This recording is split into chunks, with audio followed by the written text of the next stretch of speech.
اللہ مجھے جنت میں داخل کر دیا۔ اب ذرا سوچو صحیح، ایک مجوسی انسان اگر رمضان کا مہینے کا ادب و احترام کرے تو اللہ اسے جنت عطا کرتا ہے، جنت میں داخل کر دیتا ہے۔ اب کوئی انسان اگر مومن ہے، پہلے سے مسلمان ہے، اگر وہ ادب و احترام کرے گا اللہ اسے کتنا اجر عطا فرمائے گا، اللہ اسے کیا کیا نہیں عطا کرے گا۔ ہمارے پاس مانگنے کے لیے تو کچھ ہے، ہم مانگنے کا ہمیں طریقہ معلوم نہیں ہے، ہمیں طریقہ معلوم نہیں ہے، ادب و احترام کس طرح کرنا چاہیے ہم بھول گئے ہیں۔ لیکن رمضان کا مہینہ ہے، ہم کھاتے پیتے ہیں، ہم کھاتے پیتے پورے عام گھومتے رہتے ہیں، پھر بھی اس مہینے کی ادب و احترام نہیں کرتے ہیں۔ نوجوانوں سے کہنا چاہوں گا اس جوانی کو غنیمت جانو، جب یہ رمضان کا مہینہ ملا ہے، یہ ایک مہینہ ہمارے پاس مہمان بن کر آئے ہیں، اگر بھی کرو رمضان کے مہینے روزے بھی رکھو اور ساتھ ساتھ نماز تراویح بھی پڑھا کرو۔ حضرات محترم، جب انسان یہ ساری چیزیں کرتا ہے اللہ تبارک و تعالیٰ، اور ایک بات ہے اگر کوئی انسان رمضان کے مہینے میں قرآن کی ایک حرف پڑھتا ہے اللہ تعالیٰ اسے 10 یعنی ایک حرف پڑھتا ہے تو اللہ اسے 10 نیکی عطا کرتا ہے ایک حرف کے بدلے میں۔ حضور فرماتے ہیں لا اقول الف لام میم حرف، میرے نبی فرماتے میں یہ نہیں کہتا ہوں کہ الف لام میم ایک حرف ہے، میرے نبی فرماتے الف الگ حرف ہے، لام الگ حرف ہے، میم الگ حرف ہے۔ جو انسان صرف الف لام میم نہیں پڑھ لے گا تو اللہ اسے 30 نیکی عطا فرمائے گا، 30 نیکی عطا فرمائے گا۔ اور یہ اتنا بات نہیں، قیامت کے دن یہ قرآن ہم سب کی شفاعت کرے گا، سفارش بن کر آئے گا، اور یہ رمضان کا مہینہ ہماری شفاعت کرے گا، رب سے کہے گا، یہ قرآن کہے گا، یہ رمضان کا مہینہ کہے گا پروردگار عالم اس کے حق میں میری شفاعت قبول فرما۔ رمضان کہے گا پروردگار عالم یہ وہی بندہ ہے جو دنیا میں اپنے کھانے اور پینے سے روکے رکھا تھا، اور یہ قرآن کی تلاوت بھی کرتا تھا، روزے بھی رکھا کرتا تھا، اپنے نفس کو بچائے رکھا، آگے پانی بھی تھا، آگے کھانا بھی تھا، ہر چیز بھی تھی، لیکن یہ انسان کھاتا نہیں تھا، پیتا نہیں تھا، اور یہ ڈرتا تھا، اپنے نفس کو بچایا تھا۔ جب انسان اس طرح کرتا ہے قیامت کے دن قرآن اس کی شفاعت کرتا ہے، رمضان اس کی سفارش کرتا ہے۔ حضرات یہ تو بتائیے کتنا بڑا انعام ہے، کتنا بڑا انعام ہے، لیکن آج ہم اس انعام کو چھوڑ دیے ہیں۔ آج انسان نماز پڑھے گا تو اسے جنت ملے گی، کوئی صدقہ خیرات کرے گا تو اسے جنت ملے گی، اللہ اسے جنت دے گا۔ کوئی انسان زکات دے گا اللہ اسے جنت دے گا، کوئی انسان اگر قرآن کی تلاوت کرے گا اللہ اسے جنت دے گا۔ یعنی جتنی عبادتیں ہیں جو بھی کرے گا اللہ اس کا بدلہ دے گا۔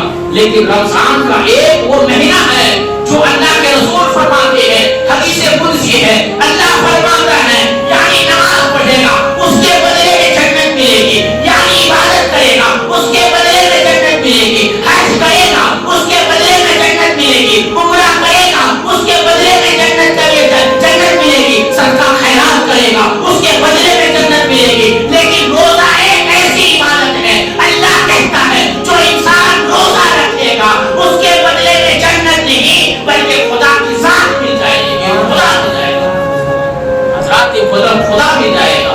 اب اس میں ایک بات یاد آ گئی، ایک بادشاہ کا نام تھا محمود، اور ان کے ایک خادم تھا جن کا نام ہے ایاس، اور ان کے بہت سارے خادم تھے۔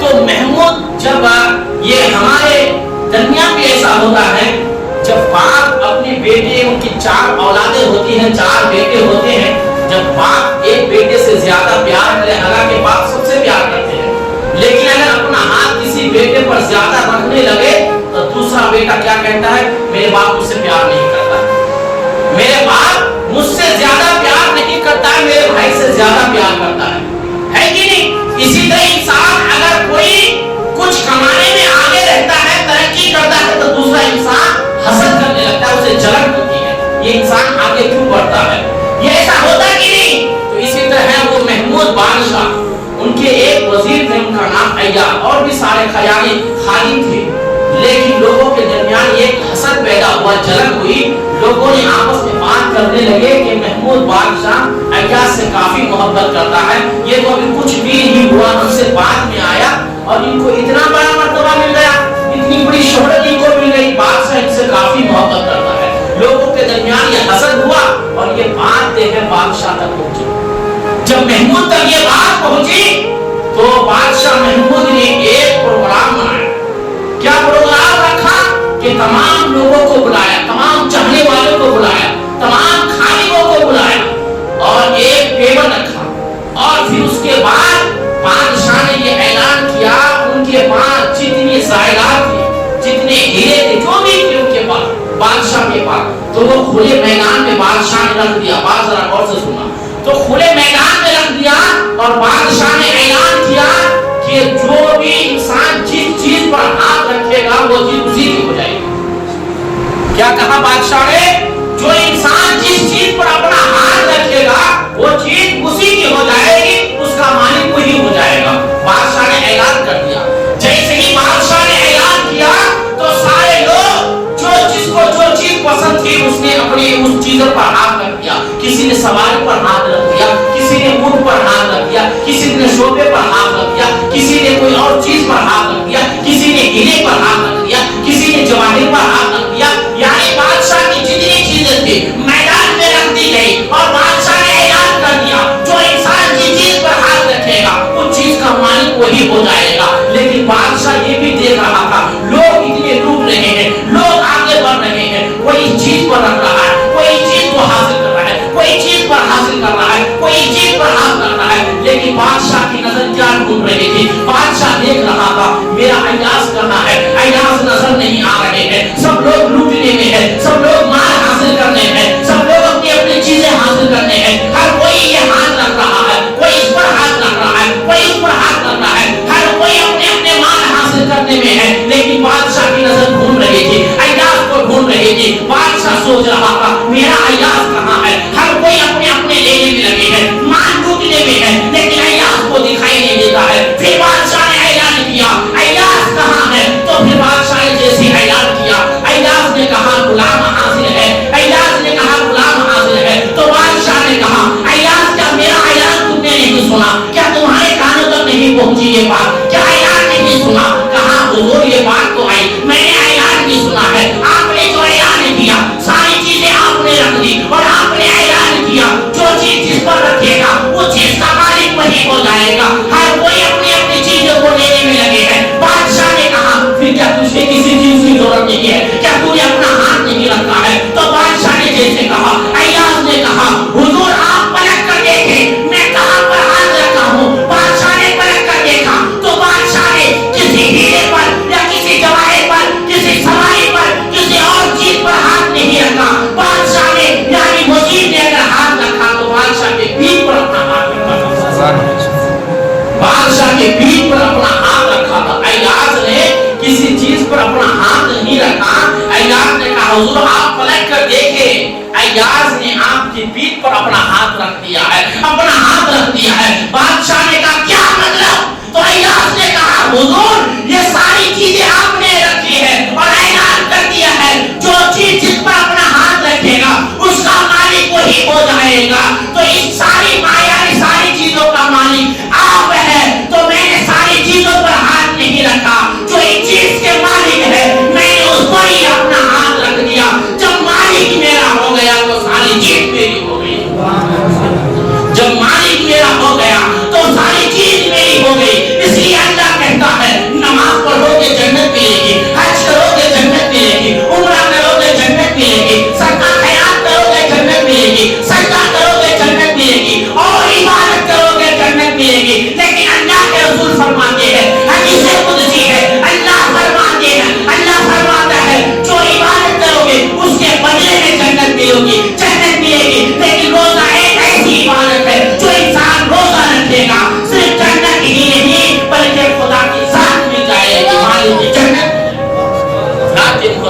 اس لیے یہ رمضان کا مہینہ بہت ہی مقدس مہینہ ہے, ادب و احترام کا مہینہ ہے. ہمیں چاہیے اس مہینے کی ادب و احترام کریں, کیونکہ یہ مہمان بن کر آتا ہے پھر کب چلا جاتا ہے پتا بھی نہیں چلتا ہے. ایک مہینہ ہی تو ہے, 11 مہینے ہمارے لیے اللہ نے ہمیں چھوڑ دیا ہے, کھانے پینے کے لیے رکھ دیا ہے, آزاد رکھا ہے. اللہ تعالیٰ ایک مہینہ تم سے طلب کرتا ہے, کہتا ہے بندہ ایک مہینہ میرے لیے ہے, 11 مہینہ تیرے لیے ہے. 11 مہینہ تو کھاتا ہے, 11 مہینہ تو پیتا ہے, ایک مہینہ میرا حکم مان لو.